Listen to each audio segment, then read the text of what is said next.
Hello students. तो आइए हम पढ़ते हैं ट्वेल्थ भौतिकी का एक चैप्टर जो कि इकाई 8 में है। उसका नाम है परमाणु एवं नाभिक।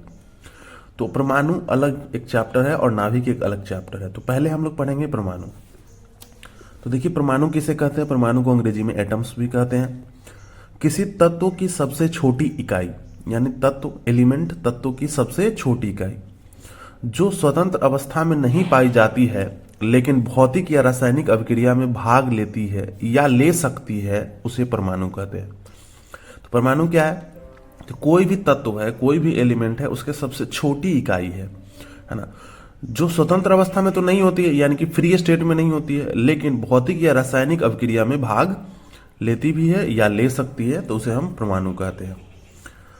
अब है कि परमाणु के बारे में तो परिभाषा से हम जान गए, लेकिन परमाणु की संरचना कैसी होती है, परमाणु अंदर से कैसा होता है, इसके लिए अलग अलग वैज्ञानिक ने अपनी परमाणु की संरचना दी है। तो सबसे पहले हम लोग पढ़ेंगे थॉमसन की परमाणु संरचना। तो इसमें क्या लिखा है कि जे थॉमसन के परमाणु मॉडल के अनुसार परमाणु एक धनावेशित गोला होता है ना। तो जे थॉमसन के अनुसार जे थॉमसन ने क्या कहा कि परमाणु एक धनावेशित गोला है, यानी कि एक गोलाकार चीज है जिसमें सिर्फ कौन सा आवेश है? धनावेश का गोला है, जिसका निर्माण प्रोटॉन से मिलकर होता है। और धनावेशित गोला किससे बना है? तो प्रोटॉन से मिलकर बना है। और ऋणावेशित युक्त इलेक्ट्रॉन इस धनात्मक गोले में बिना किसी विशिष्ट विन्यास के बिखरे होते हैं। और जो ऋणावेशित युक्त इलेक्ट्रॉन होते हैं वो इस धनात्मक गोले में बिना किसी विशिष्ट विन्यास, यानी कि बिना कोई स्पेशल तरीके से ऐसे ही बिखरे होते हैं, जैसे तरबूजे के अंदर बीज। यानी कि तरबूज के अंदर जो बीज होती है उसका कोई स्पेशल बिखरने का तरीका है क्या? नहीं, जैसे मन होता है वैसे बीज रहता है तरबूज के अंदर। तो वैसे ही जे थॉमसन ने कहा कि इलेक्ट्रॉन भी परमाणु के अंदर तरबूज के बीज की तरह ही बिखरा हुआ है। लेकिन जे थॉमसन का यह सिद्धांत गलत था, क्योंकि यह सिद्धांत परमाणु के स्थायित्व को समझाने में विफल था। लेकिन जे थॉमसन का सिद्धांत क्या हुआ? गलत था। सिर्फ एक ही चीज उनका सही हुआ कि यह गोला होता है। विफल कैसे था? अगर इलेक्ट्रॉन बिखरा रहे और वो धनावेशित गोला है तो इलेक्ट्रॉन पे ऋणात्मक आवेश है, तो ऋणात्मक और धनात्मक मिल जाएगा, जिससे क्या होगा? स्पार्क होगा और आग लग जाएगी और परमाणु समाप्त हो जाएगा, यानी कि परमाणु का अस्थायित्व ही खत्म हो जाएगा, अस्तित्व ही खत्म हो जाएगा।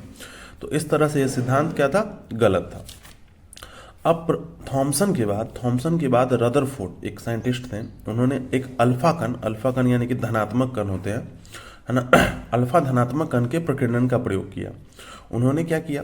तो उन्होंने क्या किया कि एक सोने का पत्र लिया, एकदम पतला पन्नी के जैसा पत्र, और सोने के पतले पन्नी पर अल्फा कणों को बम्बार्ड कराया, यानी कि अल्फा कण उस पर बौछार करें।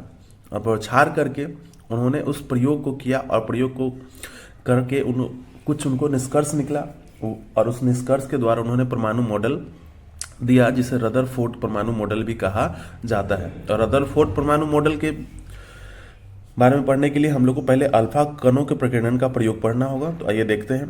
थॉमसन का परमाणु मॉडल आने के बाद रदरफोर्ड ने इसकी सत्यता जांचने के लिए और परमाणु के मॉडल का अध्ययन करने के लिए एक प्रयोग किया, जिसे रदरफोर्ड अल्फा प्रकीर्णन प्रयोग कहते हैं। थॉमसन का परमाणु मॉडल आ चुका था, तो रदरफोर्ड ने सोचा कि इस मॉडल की सत्यता कितनी है, और इस मॉडल का अध्ययन करने के लिए उन्होंने एक अल्फा प्रकीर्णन प्रयोग किया। इस प्रयोग में रदरफोर्ड ने सोने की एक पतली पन्नी, देखो ये जो गोलाकार है ये सोने की पतली पन्नी है, ली, और इस पर अल्फा कणों की बौछार की। देखिए ये आपतित अल्फा कण है। कैसे अल्फा कण है? आपतित। ये सारे अल्फा कण जा रहे हैं सोने की पतली के पन्नी पर, और इस पर बौछार होगा अल्फा कण का। तो इस पर देखना है कि अल्फा कण की बौछार होने पर क्या क्या हुआ। तो ये अल्फा कण का बौछार किया रदरफोर्ड, और उसके बाद क्या किया कि उन्होंने कुछ प्रेक्षण किए, यानी कि उन्होंने देखा कि क्या क्या हुआ। तो देखिए, आइए देखते हैं कि प्रेक्षण क्या था। उसने देखा कि अधिकांश अल्फा कण बिना मुड़े सीधे पतली पन्नी से होकर गुजर गए। यानी कि आप देख सकते हैं कि जो भी, अगर ये सोना का पतला पन्नी था और ये बीच में यहाँ ऐसे है, तो अधिकांश अल्फा कण सीधे गुजर गया। अधिकांश जितने भी अल्फा कण थे वो क्या हुए? सीधे के सीधे गुजर जा रहे थे, है ना, सीधे के सीधे गुजर जा रहे थे, है ना। आप देख सकते हैं सीधे गुजर गए। कुछ अल्फा कण अपने मार्ग से हटकर विभिन्न दिशाओं में विचलित हुए। तो कुछ अल्फा कण हैं जो ऐसे विचलित हो गए, कुछ अल्फा कण ऐसे विचलित हो गए, है ना। तो कुछ अल्फा कण अपने मार्ग से हटकर विभिन्न दिशाओं में विचलित हुए, और लगभग 20,000 अल्फा कणों में से एक अल्फा कण वापस अपने पथ पर लौटा। और एक जो अल्फा कण था जो सीधा जा रहा था किधर? केंद्रक की ओर, न्यूक्लियस की ओर, वो जा रहा था और वापस अपने रास्ते पर लौट गया। तो सीधा जाने वाला एक अल्फा कण 20,000 अल्फा कण में से लगभग एक अल्फा कण जो था वो वापस अपने पथ पर लौटा। तो इन्होंने ये देखा, ये प्रेक्षण किया। उस प्रेक्षण के आधार पर रदरफोर्ड ने निष्कर्ष भी निकाले।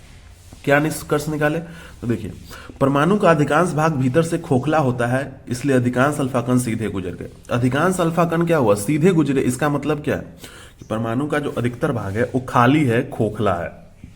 दूसरा है परमाणु का समस्त धन आवेश, परमाणु का समस्त धन आवेश, और इसमें एक छूट गया है, और द्रव्यमान। परमाणु का जितना भी धन आवेश होता है, थॉमसन क्या बोले थे कि धनावेशित गोला है, तो वही जो परमाणु का समस्त धनावेश है और जो द्रव्यमान है यानी कि उसका जो मास है एक सूक्ष्म स्थान में केंद्रित होता है जिसे नाभिक कहते हैं। तो आप देख सकते हैं कि ये जो है जिसको हम लोग क्या कहते हैं, नाभिक, इस पूरे परमाणु का जितना भी धनावेश होगा और जितना भी द्रव्यमान होगा सभी इसी में होगा, है ना। बाकी जगह तो आप जानते हैं कि पूरा खाली होता है, तो सारा धनावेश यहाँ और बाकी जगह का सारा द्रव्यमान भी यही होगा परमाणु का। अब फिर देखिए तीसरा क्या था? तीसरा था परमाणु के इलेक्ट्रॉन नाभिक के चारों ओर वृत्ताकार कक्षा में चक्कर लगाते हैं। अब जो परमाणु के जो इलेक्ट्रॉन होंगे, इसमें परमाणु के जो इलेक्ट्रॉन हैं वो क्या करेंगे, इस नाभिक के चारों ओर गोलाकार वृत्ताकार कक्षा में चक्कर लगाते हैं। निष्कर्ष कौन निकाले? रदरफोर्ड। फिर उन्होंने निकाला कि इलेक्ट्रॉन के ऋण आवेश का परिमाण नाभिक के धनावेश के बराबर होता है, यानी कि इलेक्ट्रॉन पर जितना ऋणात्मक आवेश होगा उतना ही धनात्मक आवेश किसमें होता है? नाभिक में जो प्रोटॉन होता है उस पर होता है। यानी कि प्रोटॉन का धनावेश और इलेक्ट्रॉन का ऋण आवेश दोनों का मान क्या होता है? बराबर होता है। तो ये निकाले उन्होंने निष्कर्ष। अब ये रदरफोर्ड का जो मॉडल था उसमें कुछ कमियां भी थी। अब तो देखिए, आइए हम देखते हैं उन कमियों को। एक है दोष या कमियां। रदरफोर्ड द्वारा प्रस्तुत मॉडल परमाणु के अस्थायित्व की व्याख्या नहीं कर सका। कैसे नहीं कर सका? तो रदरफोर्ड ने कहा कि ये मान लेते कि न्यूक्लियस है, ठीक है, और इलेक्ट्रॉन इसके चारों तरफ ऐसे वृत्ताकार कक्षाओं में मान लेते कि ये इलेक्ट्रॉन है, चक्कर लगा रहा है। तो अब अगर कोई चीज चक्कर लगाता है तो उसमें से ऊर्जा का ह्रास होता है। जैसे आप ही दौड़ोगे तो धीरे धीरे शरीर की ऊर्जा क्या हो जाएगी? खत्म हो जाएगी। तो ऊर्जा का ह्रास होगा। तो ऊर्जा का ह्रास होने के कारण उसका पथ जो होता है इलेक्ट्रॉन के चक्कर का पथ वो छोटा होते चला जाता है, और छोटा होते होते होते होते लास्टली फाइनली कहाँ घुस जाएगा? न्यूक्लियस में, और माइनस न्यूक्लियस में चला जाएगा। और न्यूक्लियस में क्या है? प्लस है। तो दोनों एक दूसरे से मिल जाएगा तो स्पार्क हो जाएगा, जल जाएगा और परमाणु ही खत्म हो जाएगा। तो परमाणु के अस्थायित्व की व्याख्या यह मॉडल नहीं कर सका। रदरफोर्ड यह नहीं बता पाए, सिर्फ इतना बताए कि चारों ओर घूमता है, और यह नहीं बता पाए कि चारों ओर घूमेगा तो उसमें ऊर्जा का ह्रास होगा तो फिर वह जाके न्यूक्लियस में चला जाएगा। तो वह कैसे नहीं जाएगा ये नहीं बता पाए रदरफोर्ड। उसके बाद और क्या कमियां है? यह मॉडल रेखीय स्पेक्ट्रम की व्याख्या नहीं कर सका। रेखीय स्पेक्ट्रम की व्याख्या नहीं कर सका। कौन सा मॉडल? रदरफोर्ड का मॉडल। और तीसरा था कमी क्या कि यह मॉडल इलेक्ट्रॉन के वितरण की व्याख्या नहीं कर सका, यानी कि इलेक्ट्रॉन कितना होगा, कहाँ कहाँ कौन कौन कक्षा में कितना इलेक्ट्रॉन होगा, इसकी व्याख्या भी यह मॉडल नहीं कर सका। तो ये तीन थे रदरफोर्ड के मॉडल के दोष।